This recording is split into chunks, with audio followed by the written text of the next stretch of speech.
আমি আবারও 1,00,000 টাকা চ্যালেঞ্জ করছি আমাদের বিশ্ব মানব কল্যাণ ইসলামিয়া ট্রাস্টের তরফ থেকে। আমি মাওলানা আব্দুল্লাহিল মারুফ, আমি চ্যালেঞ্জ করছি, আমার ফোন নাম্বার দিচ্ছি 9123894762। এই নাম্বারে বিজেপির অগ্নিমিত্ররা আপনি যোগাযোগ করবেন। আপনি যদি না যোগাযোগ করে আপনি যদি প্রমাণ যদি না করান, তাহলে আপনি একজন কাপুরুষ। আপনি দেশবাসীর কাছে ক্ষমা চাইবেন, আপনি নাক্ষত খাবেন। আর আপনি যদি প্রমাণ করতে পারেন 1,00,000 টাকা আপনার পুরস্কার দেব। আপনার কিনা মহাত্মা গান্ধীকে নাথুরাম গডসে খুন করেছিল মুসলমান, সে মাদ্রাসার ছেলে। মাদ্রাসার কোনো ছেলে কি পৃথিবীর কোনো মানুষকে খুন করেছে? একটা প্রমাণ দিতে পারবেন? রাজীব গান্ধীকে খুন করেছিল একজন অমুসলিম বোন, তিনি কি মুসলমান? ওই তার কথা তো একবার বলেন না।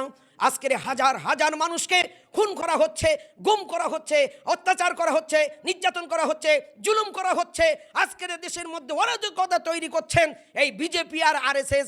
আর ভালো মানুষগুলো যারা দেশ সেবকের কাজ করছে, দেশ গঠনের কাজ করতে, দেশের উন্নয়নের কাজ করছে, দেশের মানুষের সেবা করছে, তাদেরকে জঙ্গিবাদের শিক্ষা দিচ্ছেন। মূর্খ, নাদান, জাহেল, হয় ক্ষমা চাইবেন, না তা নাহলে আপনি নাক্ষত খাবেন। আর তা নাহলে 1,00,000 টাকা পুরস্কার যদি নিতে চান, এই ফোন নাম্বারে মাওলানা আব্দুল্লাহিল মারুফের সঙ্গে যোগাযোগ করবেন। আমি দেশবাসীর কাছে এই চ্যালেঞ্জ করলাম, তার কাছে এই কথাটা পৌঁছে দেবেন। এই বিষয়টা সম্পূর্ণ উনি মন গড়া কথা বলেছেন। এই কথাটা 100% মিথ্যা কথা। উনি যদি প্রমাণ করতে পারেন, আমরা বিশ্ব মানব কল্যাণ ইসলামিয়া ট্রাস্টের তরফ থেকে আমরা 1,00,000 টাকা চ্যালেঞ্জ করছি। ওই বিজেপির বিধায়িকা, ওর নাম ধরতে আমি মানে নাম ধরতে চাচ্ছি না, নাম নিয়ে আমি তাকে আমি তাকে হাইলাইট করতে চাচ্ছি না। আজকের সংবাদ মাধ্যমে আপনারা শুনছেন যে বিজেপির একজন বিধায়িকা তিনি যে কথা বলেছেন, এই কথা সম্পূর্ণ ভিত্তিহীন এবং মিথ্যা। মাদ্রাসায় কোনো রকমের সন্ত্রাসবাদের শিক্ষা তাদের দেওয়া হয় না। কেননা মাদ্রাসায় পশ্চিমবাংলায় যত সিনিয়র মাদ্রাসা আছে, এই সিনিয়র মাদ্রাসায় 100%-এর মধ্যে 60% মুসলিম শিক্ষকরা, শিক্ষিকারা তারা শিক্ষকতা করেন।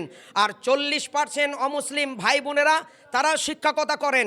তাহলে এখানে মাদ্রাসায় যদি জঙ্গিবাদের শিক্ষা দেওয়া হয়, তাহলে তারা তো সরকারের কাছে প্রতিবাদ করতে পারতেন, তারা তো চাকরি থেকে রিজাইন দিতে পারতেন।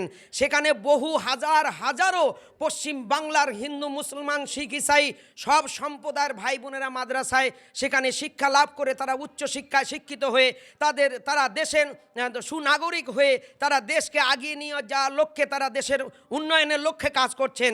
আর ইনি মূর্খের স্বর্গে বাস করছেন।